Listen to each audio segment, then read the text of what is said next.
द्रोणाचार्य जी और द्रुपदी के पिता, ये जब पढ़ रहे थे गुरुकुल में, तो द्रोणाचार्य जी और द्रुपद साथ ही पढ़ रहे थे गुरुकुल में। राजा और राजकुमार और गरीब बड़ा सब एक साथ पढ़ते थे।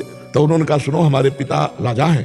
द्रुपद ने कहा, और फिर आगे चलकर मैं राजा बनूंगा, जब मैं राजा बनूंगा ना, तो तुम्हारे पिता क्या है? तो उन्होंने कहा, हमारे पिता तो ऋषि हैं, तो अकिंचन ऋषि का पुत्र हूं, तो ऋषि रहूंगा। बोले, जब तुम्हें आवश्यकता हो तो मेरे पास आ जाना। तो उनका दोस्त हो, मित्र हो, ऐसा कहना उचित है, लेकिन क्या तुम याद रखोगे उस समय? उनका अवश्य अवश्य। तो जब कृपी के साथ विवाह हुआ द्रोणाचार्य जी का, अश्वस्थामा प्रकट हुआ, तब उनको आवश्यकता लगी कि पुत्र की सेवा के लिए, जैसे गऊ है, थोड़ा धन है, ऐश्वर्य है।